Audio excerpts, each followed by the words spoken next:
Dive back into Sarah J. Maas's mind. Come on, masks don't do anything. Ever at any ball, do they? I'm rooting for this man for no reason. And I'm gonna eat it up in the next books. Hello, my name is Taylor and welcome to my channel. Today I'm going to be starting a new book series. Therefore, I'm going to be starting a new series on this channel where I'm going to be reading the Throne of Glass books by Sarah J. Maas. Throne of Glass is the first book out of, I want to say there's probably 7 to 9 books out in this series. This book was written in 2012, I believe, and is basically following a girl named Celaena. Hopefully I'm saying that right. Celaena Sardothien.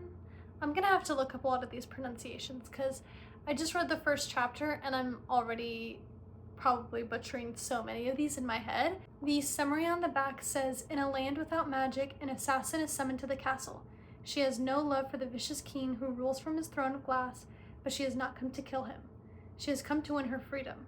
If she defeats 23 murderers, thieves, and warriors in a competition, she will be released from prison to serve as the king's champion. Her name is Celaena Sardothien, probably butchering that. The crown prince will provoke her, the captain of the guard will protect her, and a princess from a faraway country will befriend her. But something rotten dwells in the castle, and it's there to kill. When her competitors start dying mysteriously one by one, Celaena's fight for freedom becomes a fight for survival, and a desperate quest to root out the evil before it destroys her world. I just finished reading the Court of Thorns and Roses series by Sarah J. Maas. I absolutely loved those books. Some of my favorite books I've ever read as an adult were from that series, and I really fell in love with those characters and Sarah J. Maas's writing style. And I know that those books are some of her more recent books, and these are, I don't know if this is her earliest series or if the Crescent City series was the first ones, but this was published like 8 years before A Court of Thorns and Roses, I believe, or like 8 years or something like that. So her writing style has definitely developed in the A Court of Thorn and Roses series compared to this, and I've heard reviews about that where sometimes the writing style in this series can be a bit jarring if you've read some of her like more recent works or later works. So yeah, but nonetheless, I'm super excited to dive back into Sarah J. Maas's mind because I think she does such a good job at creating these super high fantasy worlds and captivating readers with super like high action packed captivating love stories. Like she just does a wonderful job at creating fantasy series in my opinion. So I'm super excited to try out a different series from her, especially one that has so many books that are published. It also looks like some of these books are going to be a bit shorter than the Court of Thorns and Roses because some of those books were about 700 pages, and I think this one is exactly 404. But today is June 3rd, and I'm hoping to read a couple of these books in the month of June. I have the first 3 purchased so far, just in case I end up flying through them like I did with the ACOTAR series, but I'm super excited to get into this. I have no idea what I'm getting myself into. All I really know is that this girl is an assassin. There's probably going to be some love stories. I know that there's a little bit of magical elements in this, but other than that, I don't know much other than what's on the summary. Haven't really had any spoilers for it, but I'm so excited to be starting a new Sarah J. Maas series and a new series in general. I can't wait to take you along, but just as a warning, this video will contain spoilers, kind of containing my raw and honest reactions to reading these books, and I will kind of provide updates on where I'm at throughout this book, as well as some just like clips of me reading, so if that's kind of your style, I hope you stick around, but yeah, I'm super excited to get into this.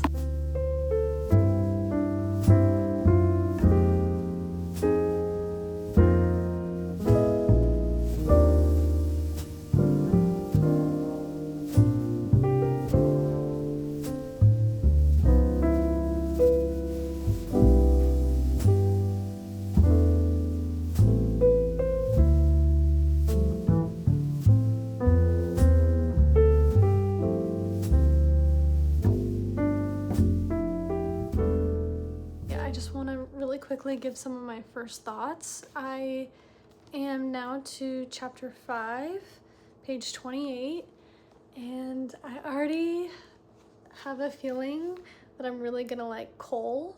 I think that's how you say his name, Chaol, Cole. I already have a good feeling about the banter between him and Celaena, I think is how you say her name. And yeah, they were just bantering at the end of this. Really more like Celaena was just getting under Cole's skin.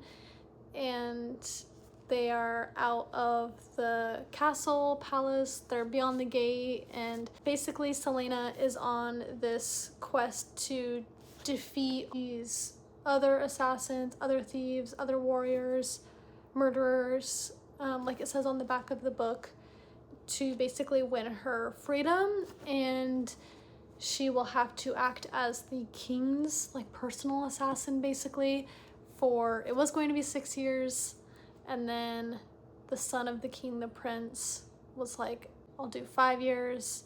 Celaena was like 3, and then they like bargained on 4. And that's kind of where we're at. So basically they're just traveling for her to basically go train and compete in this competition, whenever it may be, to basically eventually win her freedom versus a life stuck in eternity in the mines. So I have a feeling I'm really gonna like this. I have a feeling it's going to be very, very action-packed at a lot of points. I mean, if we're gonna be defeating 23 people, I have a feeling some of it's gonna get pretty gory, pretty detailed, but I'm pretty excited about it because I have been wanting a fast-paced read with action, banter. Like, I feel like this is going to be right up my alley. So, yeah. So far, so good. I'm only 27 pages in.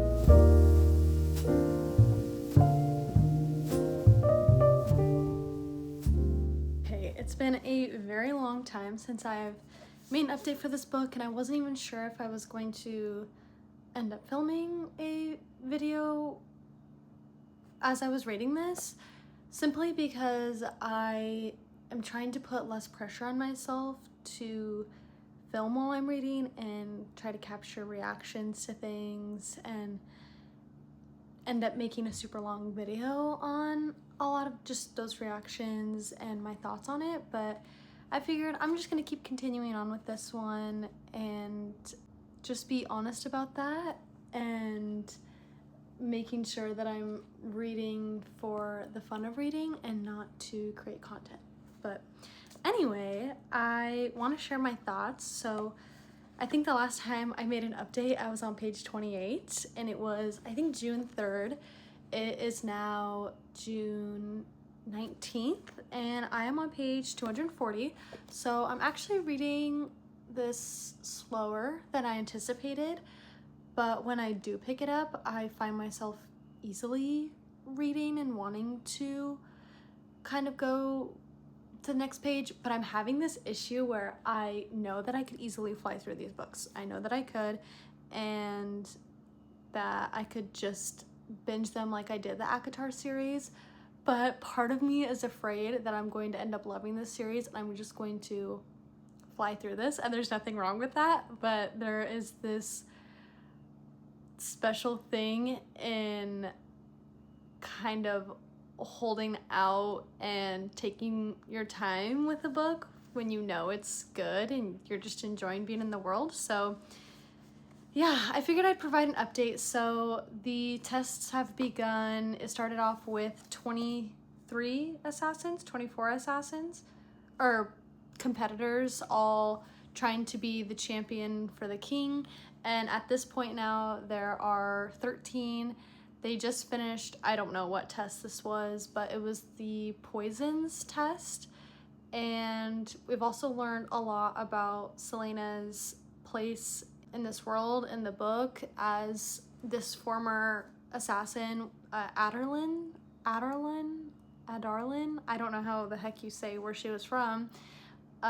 She was that place's best assassin, and then she was enslaved for a year, and then she was basically freed from Endovier to be Prince Dorian's champion and basically compete against all these other thieves, murderers, assassins, etc., to become the king, Dorian's father's champion. Basically this like end-all be-all perfect fighter, protector. Yeah, not really sure what the king's motive is necessarily. We also haven't really seen much of him in this book. He's been gone for most of it on who knows where. And we've met Dorian, and his name is not Cole, it's Kale. I just saw a TikTok about how to pronounce some of these names earlier, and I will say that these names feel much more difficult to pronounce than in ACOTAR. Like, whatever Sarah J. Maas was doing in creating some of these names are so complicated, and even the like countries, cities, whatever they are in this book, I just kind of have to pause and be like, what is this word? Like, they are so complicated. But nonetheless, this has been a really good book so far. There's like this dark, evil presence looming in the castle, and basically in Celaena's room there is this tapestry that's hiding this secret passage that goes really far beneath the castle, and she's been meeting with the first queen of this castle. Basically, she's obviously passed away, so she's kind of seeing like the ghost of her, but basically this queen is saying to Celaena like, hey, there's this evil, and like you are the one that needs to find it and stop it. And it's just like super vague, it's very spooky, there's kind of like a gothic element to that, I feel, and I'm really enjoying that piece of it. And there have been multiple competitors who have been dying in really gruesome deaths. All of their brains are being removed, they're being gutted, there's like claw marks and word marks at the scene of these deaths, and there's just like this really scary looming presence. Nobody seems to figure out why these competitors are dying, and Kale has been trying to figure it out and trying to piece things together, but basically Celaena is like the only person who even noticed some of the elements to those murders, such as, okay, well, one of the competitors, for example, died, and she was like, well, he would have seen it before it killed him, based off of, you know, there not being any blood and these claw marks on the ground as it was like using to like scrape it. It looked like he was trying to claw away from it while he was being attacked. I don't know. So she just like knows a lot. She, you know, being one of the best assassins, she has a lot of information on how to kill someone, and basically how she would survive in a lot of those instances. So she's very knowledgeable, and she's been doing a lot of her own research on trying to connect these murders to each other. She doesn't seem too super interested in this evil lurking in the castle, but it is enough to keep her up at night. And you know, you have this first queen, this ghost, Elena, who's only talking to her. And yeah, it's been really interesting. There's also a lot of tension between Celaena and Dorian, also a little bit between Celaena and Kale, and it's very interesting to read about. It's almost like a love triangle, but not really at this point, and I'm finding it really interesting reading about those tensions and her feelings and trying to come to grips with that. So yeah, that's a very long update, but I just wanted to provide some context as to where I've been the past few weeks and reading this, and that I've just been enjoying it, and I'm just trying to take my time with it and enjoy it without the pressure of feeling like I need to film content for it and try to capture reactions, but I still want to document this and share it with other people who also enjoy Sarah J. Maas's writing and these series. So yeah, I'm gonna do a little bit more reading today, but I'm excited to get back into it.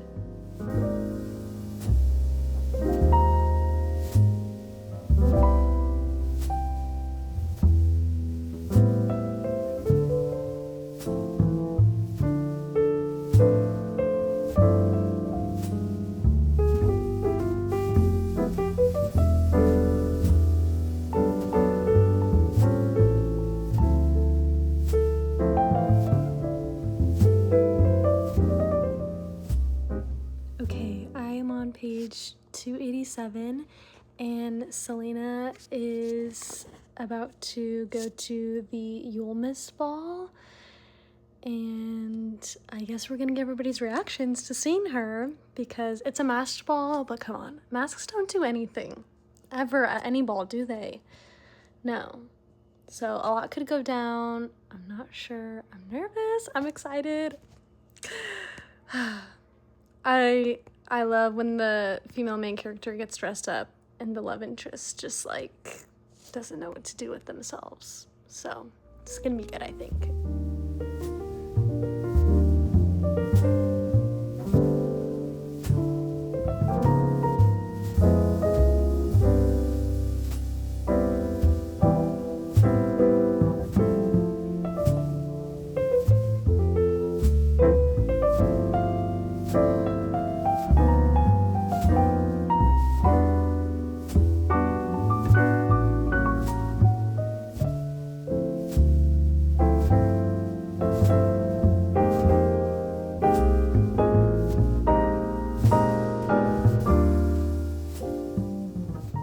I figured it'd be time for another update. I only have 103 pages left, so I think I'm 75% of the way through is what my Fable account says, but Selena went to the ball, she danced with Dorian, and they just kissed, and she like stopped anything else from happening, 'cause she's like, why am I kissing the crown prince? Like, as much as she likes him and she's blushing and she's flirting with him, there's a lot of banter, the idea that he's the prince like keeps coming up in her head, and she's like, this is never gonna work.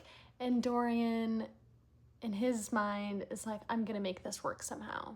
In this last page that I just read, he was like, I jumped off the cliff, now I'm basically just like waiting for the net.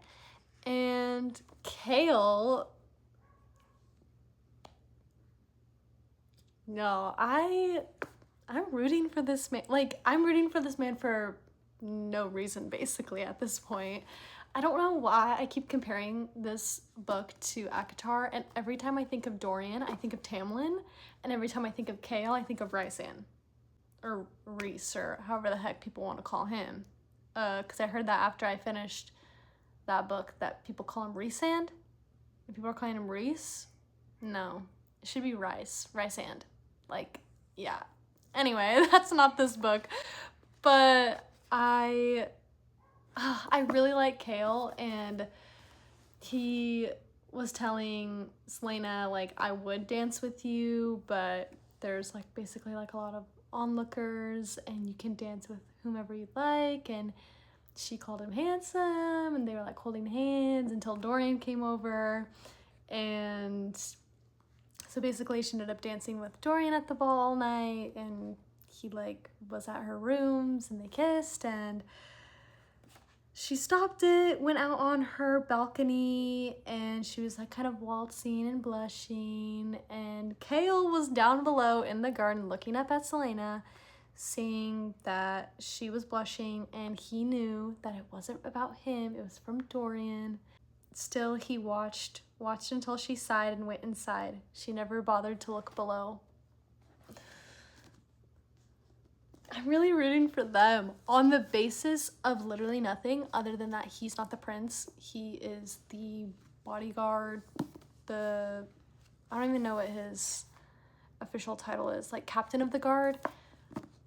I'm rooting for him. It's really just, I don't know, the banter between him and Selena is just like so like almost enemies to lovers, whereas I feel like with Dorian, it feels like he's almost like the obvious match, even though they can't be together. So that could also be like the obvious, like, oh, we can't be together, but like, we'll make it work. I don't know. I don't know where Sarah J. Maas is going with this. There is still a lot to unpack with the evil lurking in here, and Celaena is now questioning Nehemia, I think is how you say her name, because she had found her in the library at one night and she was speaking like in the common tongue very fluently, even though Celaena's been giving her lessons, and she's like, no way she should be able to read the book that she was reading or speak this fluently. So she's questioning her for good reason. And yeah, there's a lot of unknowns, but I just want to provide an update because I only have about 100 pages left. I don't know, maybe I might finish it today. I don't know. Here I was saying like, oh, I love taking my time, but I also want to keep reading. Love being in this world. It's so fun. And there's so many more books after this one. So I'm just curious to see like where we end up in this one, because there's only 100 pages left and we have to do the final tests. We still have to figure out what this evil is. Are there going to be more feelings with these gentlemen and Celaena? I don't know.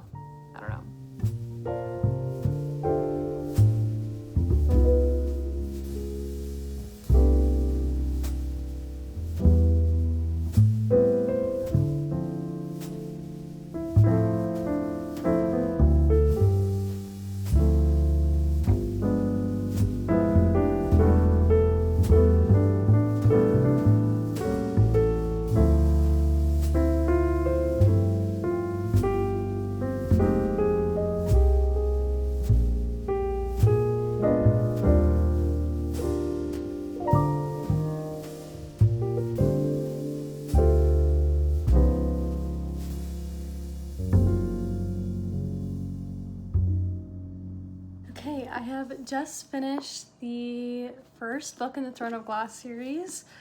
I ended up reading probably about 40% of it today. I think I was on page 200 something, and this is 404 pages, and I just finished it, and I really enjoyed it. I don't know if it's 5 stars. It was really good. It definitely feels like how the first book in A Court of Thorns and Roses felt to me, in the way that you know that you're almost just being introduced to this world and there's so much left to unpack. And I'm so excited to figure out how we're gonna piece together so many of these puzzle pieces in the next few books, because there's still a lot of unknowns, like what the word mark on Celaena's forehead is, and what her relationship with Dorian and Chaol will be like. She basically ended things with Dorian at the end of the book and was like, you're the prince, can't be anything more than that. If I'm gonna be here for 4 years, like I really value my freedom and we can never have that, and after that, like, you're still gonna be here and I want to be free. And so I'm really interested to see how Dorian and her relationship is going to develop as a friendship, or if it'll stay like that. I'm just really curious to see what that's gonna be like.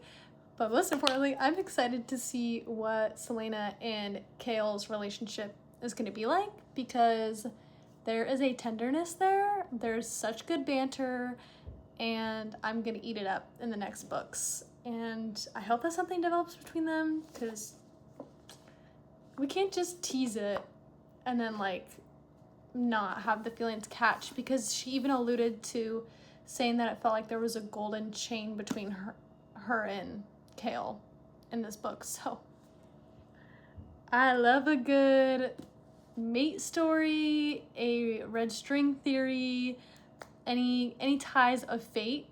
I love to hear it. I love to read about it.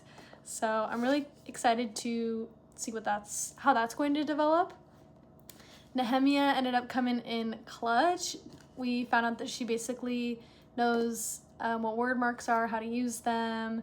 she was basically tricking Celaena this whole time, but not in a sinister way, in a protective way, by drawing the word marks under her bed to keep her from the Ridderak, or however you say that.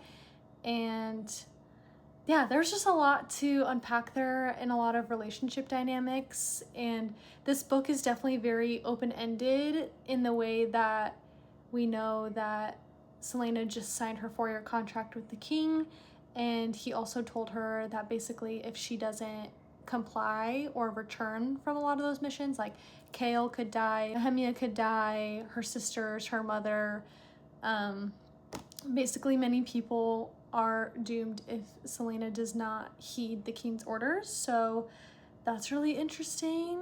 There's a lot to be discovered, and I'm excited to continue on with this series, and I really enjoyed my time with it. I don't really think I have too much else to say. I just think this was a really nice, action-packed, really easy to read introduction into the Throne of Glass series, and I think that there's going to be so much left in the rest of these books, so I'm excited to get started on those this weekend, and I will keep you updated on my thoughts on those. But I just want to say thank you so much for watching. Please comment any of your thoughts on this series or any of other of Sarah J. Maas's works in the comment section down below. But until then, happy reading, and I can't wait to continue on. Bye.